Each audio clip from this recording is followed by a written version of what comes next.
Do you realize it was 10 months ago we did our podcast about what would get people back into cinemas? Oh, was that long ago? Was that our last one? 10 months. I think we did one in August. That might well be that one because that kind of fits in around that time, doesn't it? So I think that was...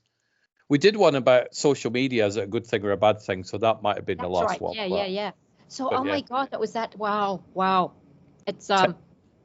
what would get people back into cinemas? Whatever it was, nobody listened. It didn't work because... Well, they seem to be going to the horrible... kids movies, what I would call them, the action movies that my husband likes. Those are the ones that seem to be staying. I mean, like the little ones that I love seeing. So like last night, my husband and I went to see the Kevin Costner movie, Horizon, which is a good movie. It just should have finished an hour and a half before it finished. But it was only playing at a reasonable time at a tiny little indie theater. And the same with Back to Black. It was also only playing it. And these are movies which are the movies I love to see that should be on at mainstream cinemas. But the mainstream ones, I don't know about there, but here, the mainstream ones just all seem to be showing things like Civil War, I don't know, all the Marvel movies, all the stuff my husband loves that I cannot stand. It's just, it's like like movies that tell an actual story don't get to the theater anymore. No. Do you know why though? Do you think? I mean, obviously, I'm not claiming to know the answers to everything. I'm not like, well, let me just pull the answer out of my pocket.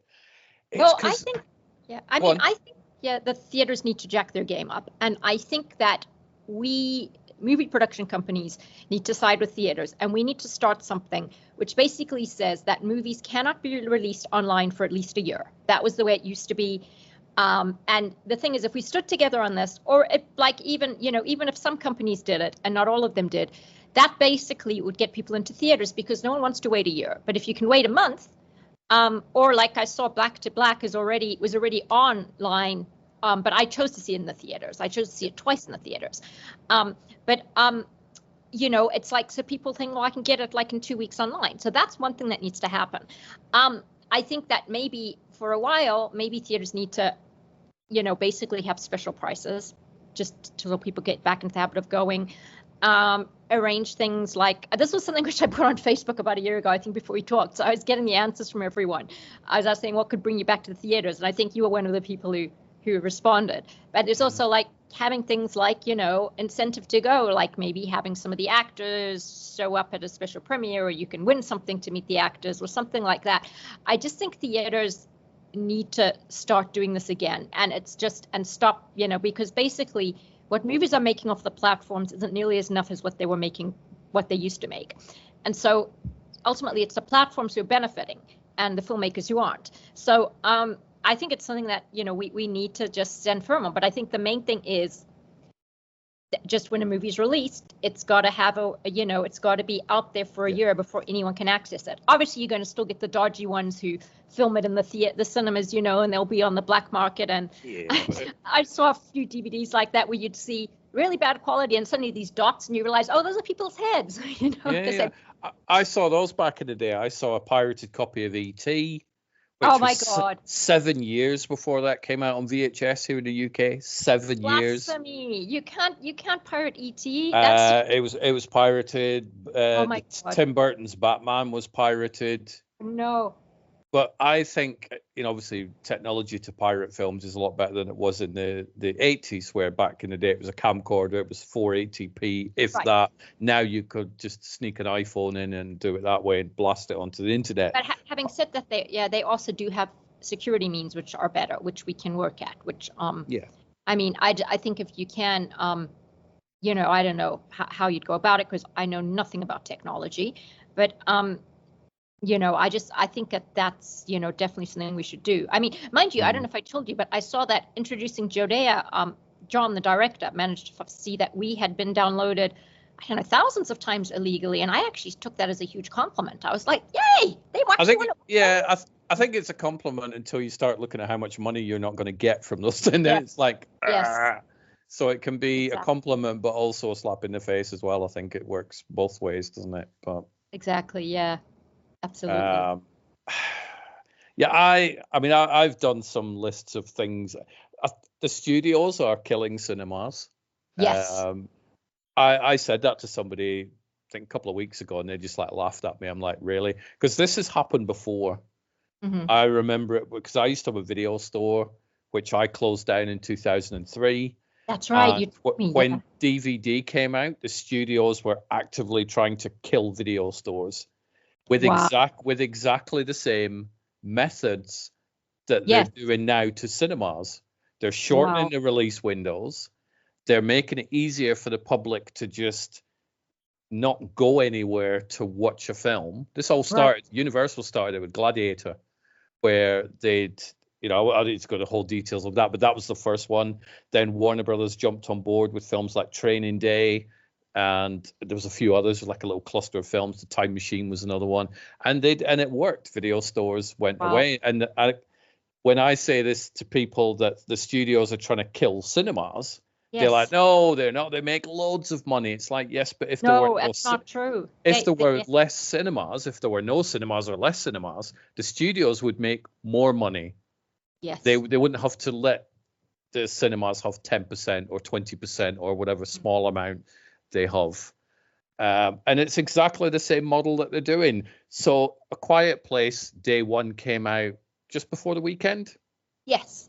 $53 million in its opening weekend, just US. So it's not worldwide. Obviously, it'll be more. It's the biggest cash opening for a Quiet Place film. Huge, very big. Paramount today came out and said it's going to be on VOD on the 30th of July. Oh, you see, that's just they could bring in millions, billion, if not a billion. Yeah. I mean, and now people are going to go, well, I was going to go watch that next weekend because I wasn't able to because I was busy. I couldn't get a babysitter or whatever. I might as well just wait till the 30th of July and then watch it at home. And this is what they're doing more and more, not just Paramount. The Fall Guy, 17 days from cinema opening to VOD. Ridiculous. That's ridiculous. Furiosa, 30 days. If the Ryan Reynolds one, which if you've not seen that, treat yourself to If. It's gorgeous, yeah. It's amazing. It's currently my favorite film of the year. 30 days. Kingdom of the Planet of the Apes came out at cinema on the 9th of May, is coming out on the 9th of July on VOD, already advertised, still in cinemas. I'm not going to go watch that now because I can just get it on VOD. You know, that's the mentality. I know. It's insane. It's so, I mean, and the thing is, like I've asked a lot of people this, including very high profile people in the biz, and they all say they love theaters. They all say they want their movie to screen in theaters and they don't want this theater culture to go away. But unless they actually do something and we all get together and work against the system, it's not going to happen. I mean, you know, mind you, I think Barbie did pretty well in theaters. I think that made like a. There's the odd exception. I mean, there's that. I mean, I don't know what the window was between there and going online. That was quite big. It wasn't quite as long as Top Gun Maverick, that is the ideal window that you want. It came out at the beginning of the year and it came out in like September or something. So it had quite a lengthy window. That's what you need to get back to. I'd say, yeah. Well, I mean, 9 months. I would say a year still. I still think that's, you know. I mean, you know, it's absolutely, you know. I think that's what we need to get back to, and that's how to get people in the theaters again. I mean, COVID didn't help, and you know, but I think, I mean, like we went to see the Kevin Costner movie Horizon last night, and we literally were the only people in the theater. I found that so sad.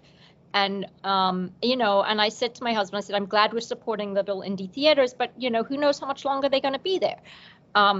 It's, you know, you know, I haven't yet asked you what you thought of Back to Black, but to me, that's a movie that I think should have been fairly mainstream. It just literally had a little run again at the indie theaters here. And it's, you know, so I, you know, I don't get it. And I really want this to change. I want it to be back the way it was. Do you think it will, though? And that's because it's not just a cut and dried question, is it? How to save cinema, or can cinema be saved? There's all these different things, like, can the customer save cinemas? Does the customer want to save cinemas? Does the studio want to, you know, the major studios, do they want to do it? And then obviously there's how can cinema owners themselves help save their own businesses? So it's it's not just like one question, it's a whole.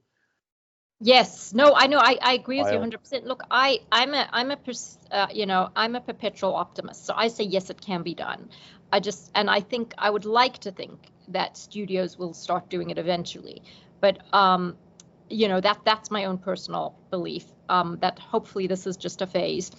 But again, it's something which, I mean, I always say, look, if I had a big movie with, some standing, I would actually make that a clause in the contract that, this is not going to be released online until we have been on at the theaters for at least a year. It's so, and admittedly, it's taking a risk for a lot of movies, but I think, I definitely think it's definitely the way to go. I think everything's taking a risk now. I mean, Kevin Costner put a lot of his own money into Horizon. Yeah. But I think he's done that with a lot of his movies. He's often put a lot of his own money in. It's a good movie. You haven't seen it? No, I haven't. I haven't been to cinema for quite a while. I was chatting to Annette before. I'm like, when was the last time we went to see a film? And I think it was the Agatha Christie film, Haunting in Venice, which was last year. I don't even think that's here. Or if it did, it had a small run. I think, look,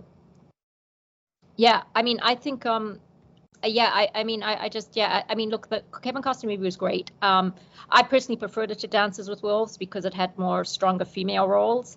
But it just went on a bit too long. And, and Ari, my husband seemed to think that's going to be the killer because in today's world, people, we have a tiny, concentration span. It's, something's come through on my phone, so that's also kind of sad.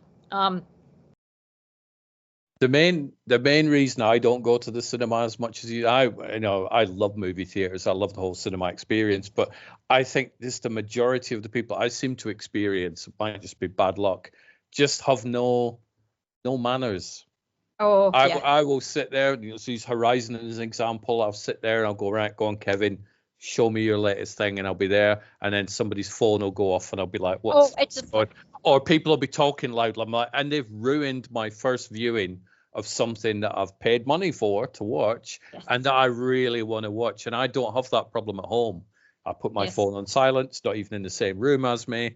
The lights are out. The door's locked. I don't use a landline anymore. That's good. That's how you should watch movies. Yeah, I mean, I always switch my phone off at the theaters. I don't have it on at all. And it just, it's infuriating when people do that. I mean, and my husband has before actually had to say to a woman who was a packed theater and she had her phone on and it was distracting. And some guy sitting way behind her came and told her to switch it off and she didn't. So eventually she was actually sitting next to my husband. He turned around and used a few 4-letter words and told her to switch her phone off. And she claimed she was going to report him to management, which I think she tried to do. But I think they turned around and said, well, you shouldn't have your phone on in our theater. So that didn't really go well. But it's just, it's so disrespectful and wrong. And that's why I like to try and preserve the first viewing of a film. Yes. I mean, I really want to watch A Quiet Place, but it's a film that's going to have a lot of silence in it. And I know if I go watch it, people just aren't quiet. And it really, I think a lot of this is post-pandemic. I think people's manners have just gone straight out the window. They've got worse. It's interesting. There was a branch of theaters here called the ArcLight, which tragically closed during the pandemic. But what they used to do, and they'll always be my favorite theaters for several reasons. One is that they only ever showed, you had to be on time or they wouldn't let you in. They only ever showed 3 trailers before a movie. Yeah. So the movie was pretty much started on time. And before the movie started, one of the ushers would come forward, address the audience, speak one-on-one, and respectfully say, I'm here if you need help with anything, if the sound's not good or anything, and please switch off your phone. And we never, ever had a problem in those theaters because I think something has to be said for personal contact. Yeah. People are more respectful than that rather than an ad on the big screen saying switch off your phone. I think it's far more effective. And the ArcLight was, I'm so devastated they closed. They were just wonderful theaters. They really were. So it's just, and I think, I would recommend all movie theaters do something like that where they actually have a person just before saying, please switch off your phones, and people always would. I remember that all take a moment to look at their phones and switch them off then. So it's, I think that is something which theaters should do as well. And unfortunately, a lot of theaters, the ArcLight wasn't, but a lot of theaters are staffed by minimum wage.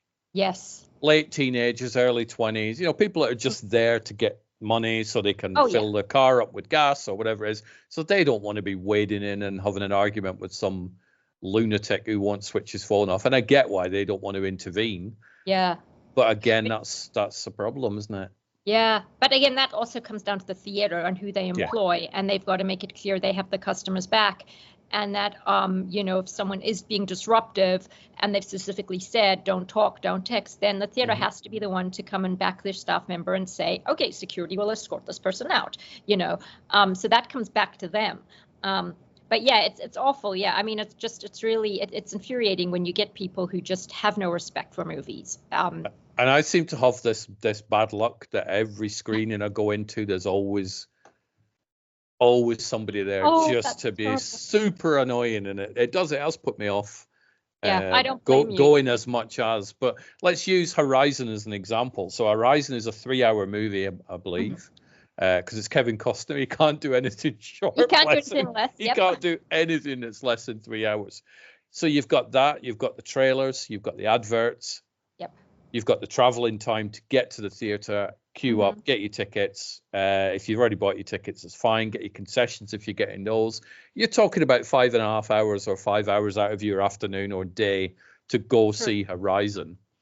Well, also with you over there, you also have to worry about rain. We don't, but yeah, rain's not too bad because we're indoors with our theaters. But yeah, rain, we're used to it. Yeah, but it's a time thing. Oh, it is. It's a time thing, and that's why I like seeing movies at night, because I don't like them interrupting my day. I like to get my work done in the day, and then at night, we go see a movie. Yeah.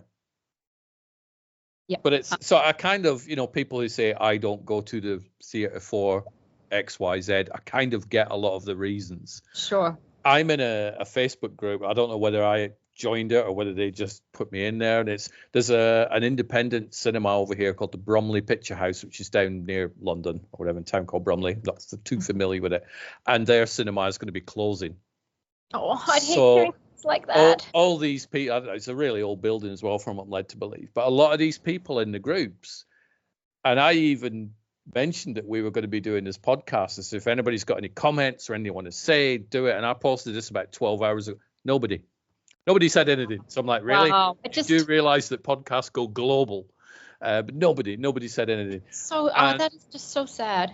But watching a lot of and these aren't the staff of the Bromley thing that are in this group. These are all paying customers, like, you and your husband went to see Horizon, so you two would be in there, sort of thing.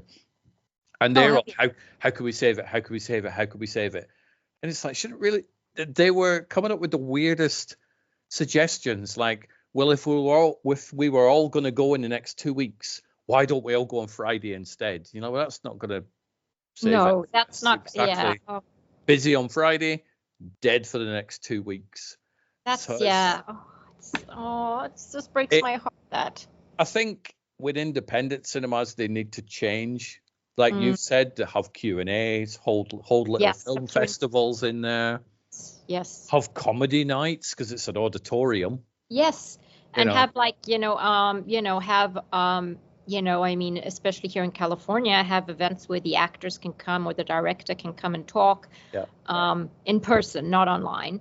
Yeah. And I think that would be something that would really help. I mean, wouldn't you love if you owned a cinema building to go, right, so from August the 1st till whenever we finish, we're going to run all the Hitchcock movies. Oh, yes. One a week. We're going to run all the Spielberg movies, or whoever, pick filmmakers. Let's go back and do these classic retro screenings. That is such a good idea. That, actually, having said that, some theaters are doing that because of the strike last year. There was like a slump. And they actually re-released for its, don't ask me to calculate, 85th anniversary, Gone with the Wind. Nice. And so I saw it for the first time ever on the big screen, and that was amazing. Wow. And speaking of annoying people, my friends who I was with, we had this guy sitting next to us. I don't know what his problem was, but he decided to laugh at absolutely everything they said. Gone with the Wind isn't a comedy, as I remember. Funny, but he was like, and then he kept making these noises like, ooh, ooh. And it was just like, it was so infuriating. Did you like point Oh, I was, well, the thing is, being a female, you're scared to, because if he, I mean, he could Off the punch me in throat. the face. Yeah. But it was just, I mean, I said to my friends, don't let it ruin it for us. We're seeing Gone with the Wind on the big screen. And I hadn't seen I only ever saw Gone with the Wind on video when I was a kid. So seeing it on the big screen was amazing. And I guess seeing it as an adult was also interesting because I picked up things I hadn't picked up as a kid.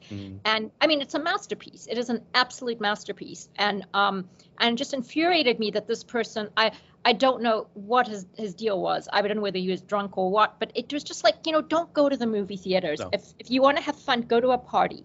Don't do that.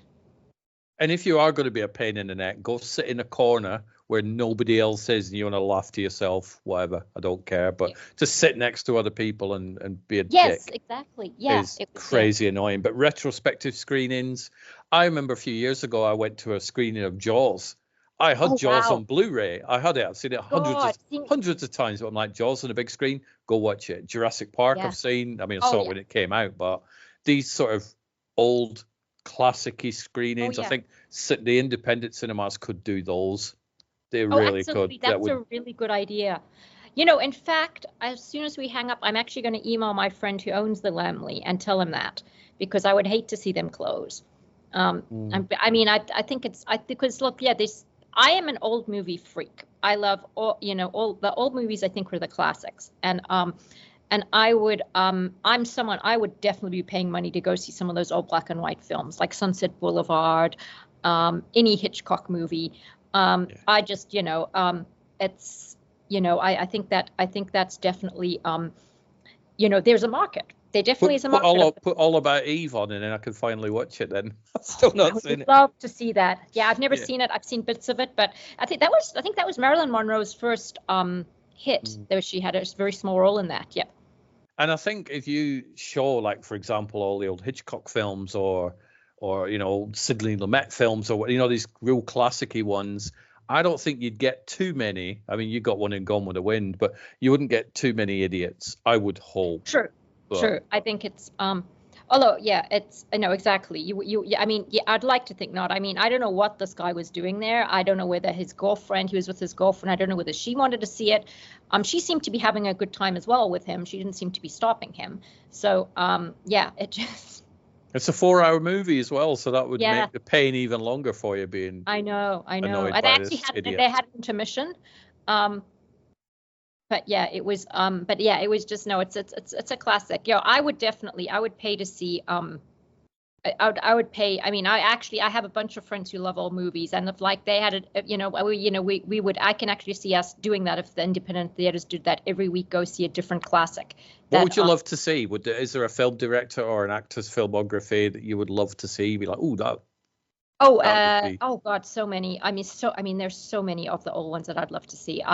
So let's just talking about the 30s and 40s. I'd love to, I'd love to see Blue Angel, Marlene Dietrich's first mainstream film, which was in German. But I'd love to see Casablanca. Oh, one of my favorites. I saw that for the very first time at the end of last year.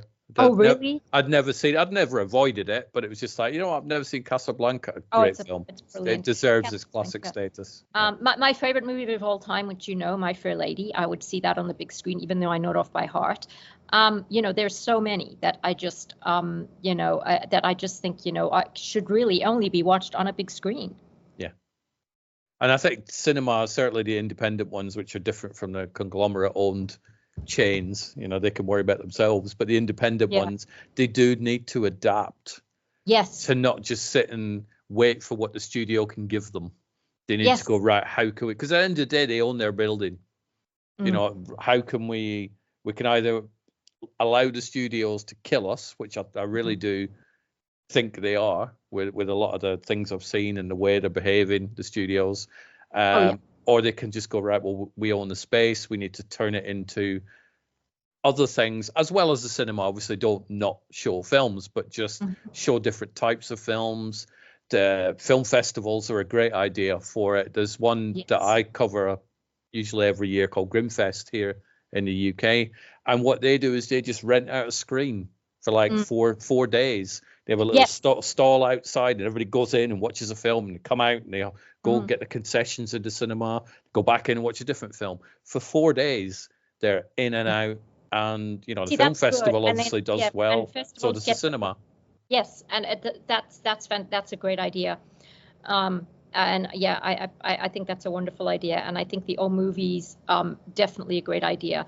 Yeah, I think I think those are definitely things that they should think of doing, because it's it's not. I mean, it's basically as I said, that those of us who truly love theater, love cinema, will see. We will go out there and see it. I mean, I'd much rather watch something like Sunset Boulevard on the big screen. Gone with the Wind, between a small screen and a big screen, I'll take it on the big screen any day, even if it means having to pay for it. It's it's sad. It's such I mean it's my industry. I don't want to see it go bad. And I do think you lose something when you're watching something at home. I mean, not you, because you do it the proper way and all, but most people will be watching, eating, their phone will go, and it's not the same. I hate mobile phones. I really do. Too. It's I know people have watched films on mobile phones. I'm like, are you out of your mind? I was so insulted. My one friend watched Introducing Jodea on a mobile. I was like, you cannot watch my movie on a mobile. I'm sorry, no. It was just, but yeah, no. I do too, and my friends know that what a bitch I can be, because I will literally stop talking to them if they start texting, and I'll be like, I will talk to you again when you put your phone away and I can get your full attention. I'm just, to me, it's just bad manners. Yeah, it is. It's like, because the whole beauty of watching movies, and especially going to the cinema to watch movies, is escapism, isn't it? It's to go. Yes. I might have bills to pay, and I've not got enough money to pay them. The cat might be ill or whatever. Yes. But I'm just going to forget about all that for 2 hours or 3 hours if you're watching a Kevin Costner film, and then all those things will still be there when I come out, but I could just forget about them. Right. And I don't think cinemas should put those things in where you can dampen mobile phones, where they sort of, we see them in movies. We have no signal. That's because the CIA have got to take away the signal. Put those in. The Getty Villa has that now. When you go to the Getty Villa, they completely killed the mobile phone signal. They actually have a payphone on the side, which cracked me up. So it's like, if you want to use a phone in an emergency, there's a payphone there. But I thought that was great, because you just enjoy the artwork, you enjoy the views, it's wonderful. But I think that's a really good idea. Have basically do that, because honestly, if you have an emergency, this woman my husband yelled at that time, who was on her phone, she claimed she had a medical condition, to which Ari, thank God he didn't say it, but he said he was that close to saying, I didn't know stupidity was a medical condition. But I'd have said it. Well done. Yeah, but for goodness sake, what kind of lie is that? And if you have a medical condition, wouldn't you be on the phone to your doctor, not just texting the entire night for 2 hours? Yeah. To me, and if you're that sick, don't go to the theater. Go to the doctor. That's the thing, isn't it? You always get people that say, but I need my mobile phone in case there's an emergency. Yes. Put it in your pocket. Put it on vibrate, so it's next to your leg. If your phone starts going crazy, you get up, you leave the auditorium, you look at your phone, you solve the emergency, which it usually isn't one. It's like, how long do I cook jacket potatoes for in a microwave, whatever. And then you go back in, you sit down and you watch it. Exactly. When I grew up before mobile phones were even a thing. I grew up back in the day when people would smoke in cinemas and didn't bother us. God, it never bothered me seeing people do that, because I was a kid and I was there to watch the never ending story or whatever. But people still had emergencies back then, and they managed to cope somehow without mobile phones. How did they manage to do that? I don't know. So I just a bit aside here. So one thing which I've been doing since we spoke last, I may have started it when we spoke last, but I've been working on a web series, and it's basically super low budget, just doing with a group of friends, minimal cast and crew, and it's called Back to Sleep. And it's about, I play a character who's been in a coma since the late 1990s. So so it's just basically a comedy of how I've got to adapt to the world of the 2020s. And so there is that whole theme in there. So my mother, for example, won't let me go to work without my phone. And so this phone thing's a constant thing with us, because my mom, has been alive and well and in the world, and she's now text happy. So this, So this is something which I have brought in there, is that, is the whole, just how the world has changed in regard to phones. I can't leave the house without my phone, it just. Yeah, I think people, they just don't realize they're addicted to these things. Yeah, it's They it's, will, yeah. and it's even more depressing when you see children, Oh. like 2 years old sitting in a pram on an iPad or something. Yes, it's just like, for the love of show God, that- no. It's, It's absolute I know, madness. it's so, I mean, it's the way the parents get the kids to shut up. Just here, play with this. Digital pacifiers. Yeah. I know, it's awful. It's really, no, I'm against all that, and it's so, I mean, look, obviously I'm not against it. Obviously I use the internet. This is what I'm doing now. Yeah, I But do. Yeah. like, I mean, when I'm with people, when I'm talking to people, I will say to someone, I'll apologize if I'm expecting an urgent message. I'll say, by the way, I'm expecting an urgent call or something. I'll always apologize to them. But I just, to me, it's just so not okay to play with your phone when you're talking to someone. I don't think I've ever gone to a movie theater and thought, oh, I just need to check my phone. I may do it when the adverts are on or something, the lights are still up. It's like, me just check that, and then I'll put it to sleep. Yeah. And it's on quiet. Never in a film. Never. Yep. And it's infuriating. But the one thing, so we've talked about, they need to make release windows back to the way they used to. Yes. Great answer. I'd stop streamers making their own movies. Yes, I agree. Yeah, I hate streamers, but I get them. I don't have a lot of streamers. I tend to go, oh, they've got a cheap special offer on for 3 months. I'll jump on board that, and then I ditch them. So I'm currently running a Disney one and a Paramount one, just to catch up on TV mainly, watching Yellowstone, which I'm halfway through season 1. So shout out to Kevin Costner yet again. We do like the Costner. But I think people just don't want to go out. There is a large amount of people that think, well, why should I go to a movie theater when I have access to all these new movies? And a lot of them, the direct-to streaming ones, they're not amazing. Some are, but the majority of them are like, okay. I've seen some that have gone, and I'm just like, they're just terrible. They really are. I think that's a really good idea, that we should stop watching those movies, because that's not okay what they're doing to movie theaters. I watched today Beverly Hills Cop 4, Axel Foley. Yes. Great film, really, really good. Didn't go to a theater. My God, that should have done. Wow. That would have been great. It's a straight to Netflix movie. It's like, how on earth do we now live in a world where Beverly Hills Cop 4 has gone straight to television? That's shocking. That's like, blows my mind. And I think Steven Spielberg spoke out quite strongly about this about 2 years ago about that. But it's like, it's so true. It's absolutely killing theater, and it's so we do basically just have to get on board and just stop supporting these the ones that basically the platforms make. But there isn't just like, there's not even one villain either. It would be so easy if it's like, why are cinemas struggling? Yes. That one person, that one exactly. company. There isn't. I keep having to go at the audiences, because the cinema, partly them. Yes. Periodically on my Facebook, usually about once every week or so, I'll share the box office top 10 worldwide on my Facebook page. And you always get somebody's like, oh, I don't go to cinema because there's no original films anymore. It's like, yes, there are. Yes, there are lots of original films. You went to see one last night, Horizon. You saw that. It's an original film. It's not a sequel. It will have a sequel. Although I do fear for the box office of part 2, looking at the box office of part 1. But yes, I know. That's an original film, not based on anything. Hasn't made a lot of money. The creator didn't make a lot of money. Great film, nice little sci-fi movie.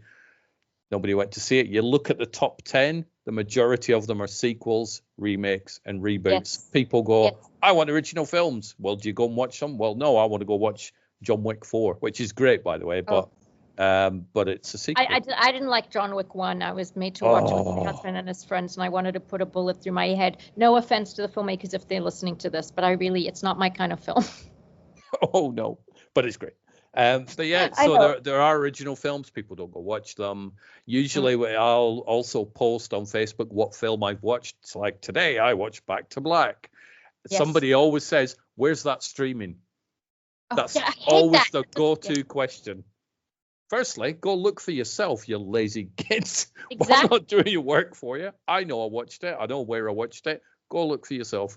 But they don't, because people are lazy with their short attention spans. But that's usually a question you see. And if you go, oh, you can actually rent it on Amazon for like £3 or whatever. Oh, wait, I'll wait till it's free. I'm not paying that. They don't want to pay for films. Yeah, it's so wrong. It's so wrong. In the same way that the music industry got crippled when things like Spotify and all that sort of stuff. This is exactly what's happening to. It's the same thing. I know, and we have to do something about it because it's not okay. No. Yeah. Because the less people put money back into movies, the less movies you're going to get. Exactly. So true. Yep. So true. Yep. The budgets need to come down. That's how studios are spending the amount of money they're spending on some films. Just boggles my poor brain. When they make remakes of movies that were good enough the first time. Yeah. Like I think was it Footloose that had a remake, which I refused to watch. I would not. It's okay. The original one's still better. I wouldn't watch it on principle because why? And you think of the millions that went into that could have been given to another movie, to an original movie. You know, it's to me that's just it's stupidity. I am so against remakes. I won't watch any remakes. See, some of my favorite films are remakes, like Scarface. Oh yeah. John Carpenter's The Thing, also a remake. I think if you're gonna do a remake, make it different in some way. Don't make it exactly the same. But I think to use Footloose as an example, also Roadhouse, which came out this year, I enjoyed that. I still like this Patrick Swayze one. It's great. The new one is different enough, but similar enough that they both do work. So difference, yeah. But there are a lot of people who haven't seen the Patrick Swayze one because we're of that age now. Same with Footloose. You go, oh, have you seen the first one? There's a first one. It's like, really? How old do I feel? Jesus.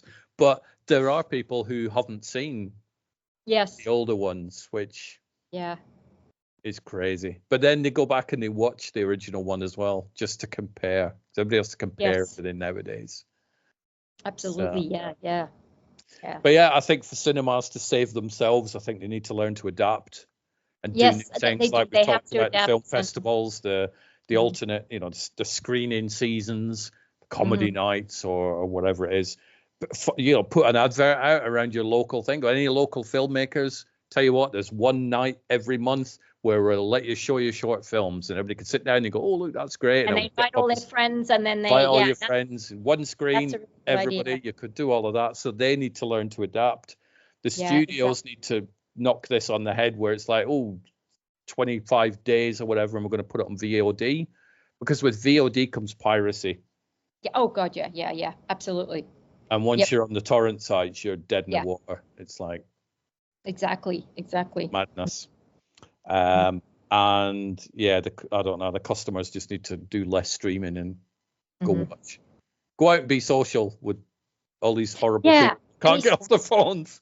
I'm one of these who always likes going out. So lockdown killed me. I could not handle lockdown.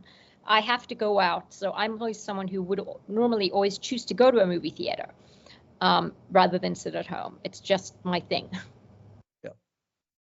So, if the people from the Bromley thing are listening to this, we've given you enough suggestions. Pass that on if you choose to. But getting everybody to go on one night instead of over 2 weeks is not going to cure anything because it's bringing in the same amount of money, just in a less time. Exactly. And it's, no. I mean, absolutely. Well, I mean, I hope something can happen and that the theater doesn't close because things like that really break my heart. Maybe send them an email and bring up the idea of old movie screenings. I'd watch them. I love old movies. We both do. Be amazing.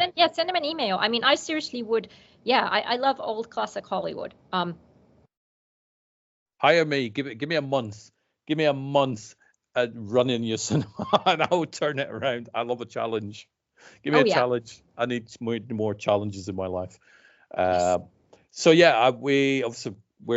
got an hour. We've now got 15 minutes, so we need to talk. Back to Black. Yes. Now I'm dying to hear your thoughts. We need to talk Back to Black. Interesting thoughts. I knew the story anyway. because I've seen there's a really good documentary by Asif Kapadia called Amy, which if you've not seen that. So I'd seen Asif's documentary, and I knew the story, and obviously Amy's from the UK, so it was all over the news, and her music was everywhere.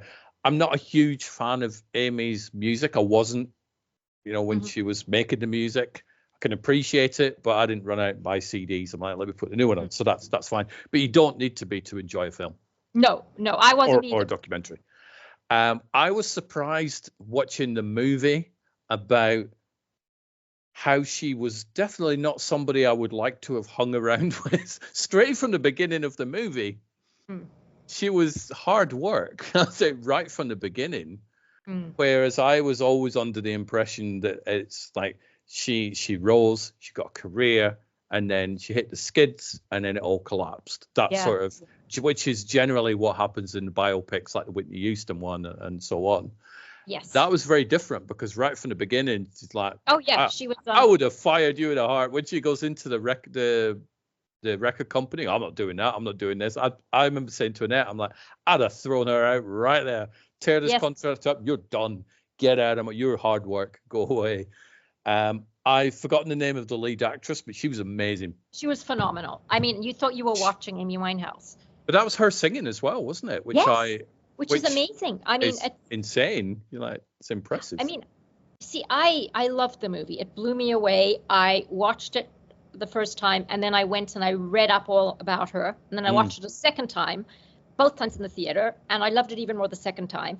I love her as a character. I think she was I think she was a genius, the thing is with her, with the tantrum she threw with the record company and all, I'm actually now reading her biography. That's like, I never do anything by halves. When I love someone, I go all the way. You're all in.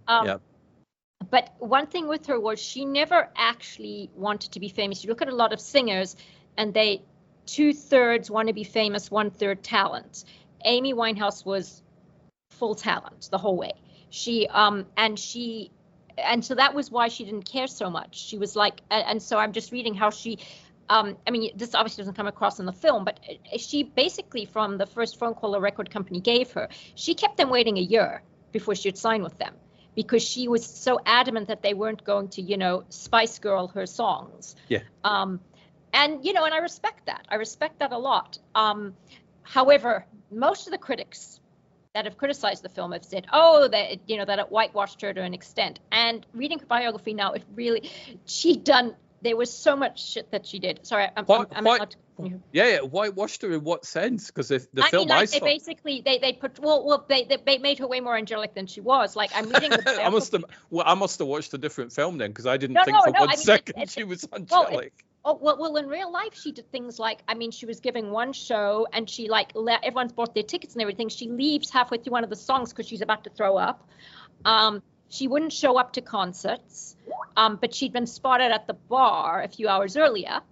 And she admits by admission she'd punched her boyfriend in the face 6 times. She would have these, basically these drunken bouts of rage.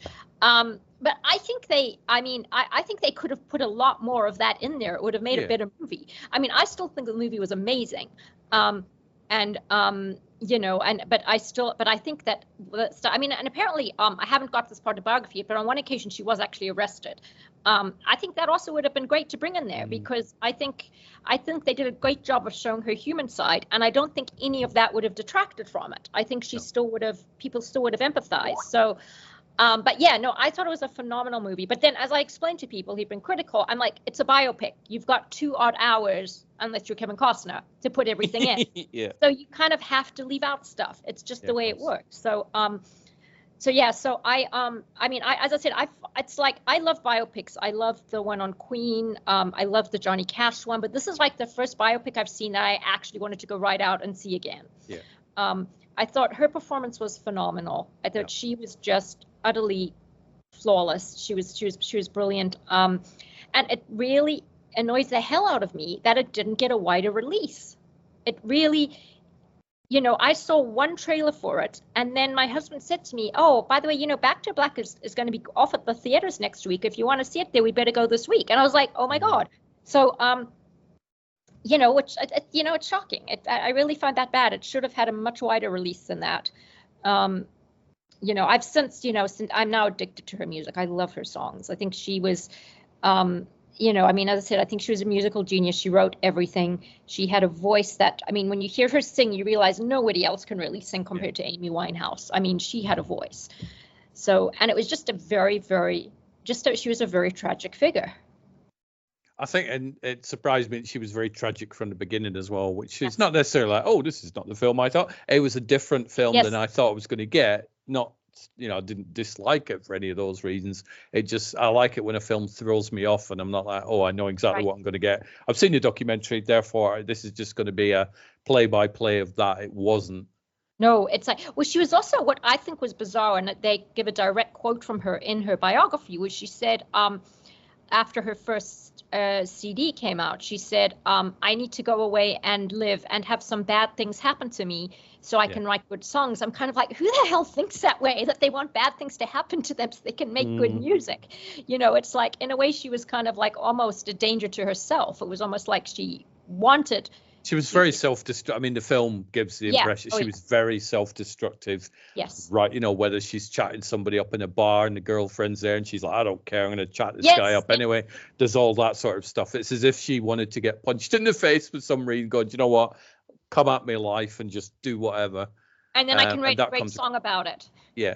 Well, apparently she, another thing in the biography, she was due to give an interview on some TV show, and she'd say to her assistant, I need some vodka, and he'd say, I'll bring you a shot, and she'd start laughing and go, a shot? Are you kidding? Right? I need the bottle. And then they'd have to bring her the full bottle, and then she'd like literally be drinking away. And it was, which I think was, as I said, this makes her a great character, but it's just, it's really, as I said, again, they could have had a bit more of that in there, but as I said, I just think, I really think that, I don't know, did it have a wide release in the UK? It did. It had an okay release in the UK. I'm just seeing how much it actually made. It's way, way down the list. It only did worldwide 50 million. Oh, really? Oh, it was 30 million when I last checked. So it's it's gone up a little bit. But unless you're a Pixar movie or a Marvel movie or some sort of, Dune 2 or whatever, you generally don't get wide releases now. Not anymore. They used to. Crazy. Movies like that used to get wide releases, and it should. I think it really should. That to me is an Oscar movie. That should have had its release at the end of last year, and she should have won Best Actress with that performance. I've since watched interviews with Winehouse after, and you think it's her you're watching on the film. Yeah. It's amazing. I had to Google. I'm like, who did the singing? Because there's no way that she. Yes. Oh, she did the singing. Yeah, it was. Wow. It was her. I thought impressive. they because Amy Winehouse had such a distinct voice. I thought they'd have dubbed. No, that girl. She should have. It's been released wrong time of year for the Oscars, but that's like an Oscar-worthy performance. She was phenomenal. It is a downer of a movie, so maybe the fact that they've kept story elements out of it. Yes. I don't know. Can you imagine what you'd feel like after 3 hours of? Yes. You would come out and you think, now I need a vodka bottle. Yes. So exactly. Maybe there was some of that, but. Could have been, but yeah. But look, they generally did incorporate most of it. They left also things that they didn't include were in the film you see when she got her Grammy. She was in the UK. Now, the reason for that was actually her visa got denied because she failed a drug test. So that they also didn't include. But, but it was just, as I said, I thought it was a brilliant movie. I would give it 5 stars. I would watch it again. I want to watch it with my mom because she hasn't seen it. And, I just don't get why something like Civil War, which I hated, which my husband wanted to see. I enjoyed Civil War. I found, because I like films about journalism and stuff like that. You're a guy. I like all sorts of films. I enjoyed Back to Black. I know you like. My husband loves that sort of post-apocalyptic stuff. That was more his thing. But to me, I just didn't like it. And it wasn't just that it was that genre. I just didn't think the script was that good. I didn't think the characters were that likable. And I just did not get into it. But it got a huge release. And to me, the Winehouse biopic, I thought there were no known actors in it. which to me, and I mean, and the one who played her boyfriend, Jack O'Connell, he's yes. somebody I know, and he's had a really good career over here in Really? the UK. So Okay, yeah, but not in the US. to me he's known. I don't know how wide Right, he's gone in not the in the US US. though. No, everyone Yeah. was unknown. The performances were spot on. It was not a bad performance. The script was brilliant. The production design, everything was brilliant. It should have been, and I mean, it should have had a wide release. But would people have gone to watch it? That is the thing. That's the gamble, isn't it? I mean, 10 years ago, definitely. Yeah, 10 years ago, 100% would have. The night we watched it, I went onto YouTube and I saw Watch Back to Black full movie. You can rent or watch it. I thought, yeah, that's. So I deliberately saw it a second time in the theaters. Going, I'm going to help. Yes, exactly. It's no, yeah. as you should. Yep. Well, I'm so glad you watched it, and Now you need to watch If. That's the next film you need to watch. I want to see. I don't think it's on at the theaters anymore, but yes, it looked adorable. It looked really cute. I want to see it. I mean, that was 30 days before it dropped onto VOD. Insane. Yeah. Absolutely insane. But that is, people go, there's no original films anymore. Watch If. I know. Exactly. It looked adorable. Yeah. I do want to see that. Yep. Mm. So what else have you watched that you would recommend? What else have I seen? Again, another movie that got a really lousy release, Cabrini. I don't know if it's even getting a release over there, but it's about a true story about an Italian nun who comes to America in the late 19th century because of the way the Italian immigrants are being treated. And this was an education for me because I had no idea. I know, being Jewish, a lot about the Jewish immigration to America, but I knew nothing about Italian. And the way they were treated was utterly appalling. They were kept in slums. And so this nun who barely spoke English came over to help them and to help the children in particular. And it's a really good movie. It's, I of course like it because it's a strong female. I love movies with strong females. But again, this movie, 10, 20 years ago, it would have been nominated for every Oscar. The performances, the production design, the directing, the script, everything was amazing. So if you can get hold of Cabrini, I don't think it's on at theaters anymore because I saw it about 3 months ago now. Oh, it'll be long gone. 3 months? Oh, no. Yeah, exactly. 20 years ago, the film would still have been on, but now, no. Right, yeah. It's it's such a good movie. And it's a movie that, 10, 20 years ago would have been cleaning up the Oscars. So that's what I can recommend. What else have I seen? In theaters, not much. You see, now, unfortunately, like yourself, if there's nothing good in the theaters, I won't go. Yeah. I said, my husband and I will, for movie night, we'll watch something on Amazon because it's just, I just, if there's nothing I want to see, I just, I don't want to, I won't go. But so that I wanted to see If, but it's off at theaters. I will take your advice and I will watch that. And I'm just trying to think. No, that was Back to Black. Yeah, and then the Horizon was good. But just be prepared. It's 3 hours. I'm planning on watching Horizon. I will probably watch it on disc. The reason being I'll buy it on Blu-ray is because I want to watch part 1 and part 2. Together. I have the recent purchases that I got were Dune Part 1 and Dune Part 2.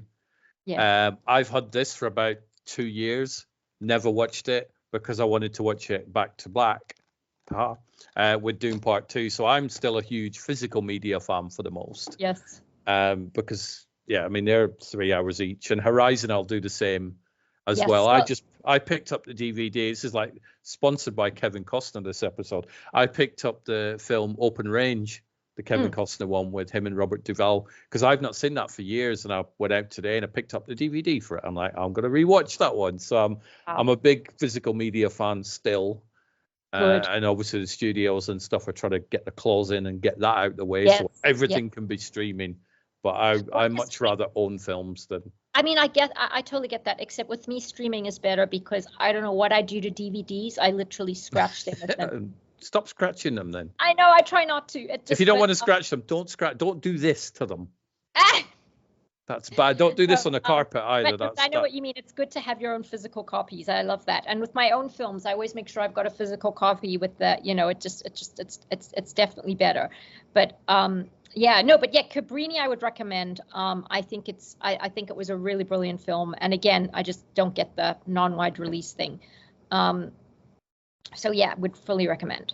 I've been rewatching lots of old films. So one of the projects that I did a couple of years ago on the podcast with me and two other hosts is we forced ourselves to come up with our own personal top 100 favorite films of ours.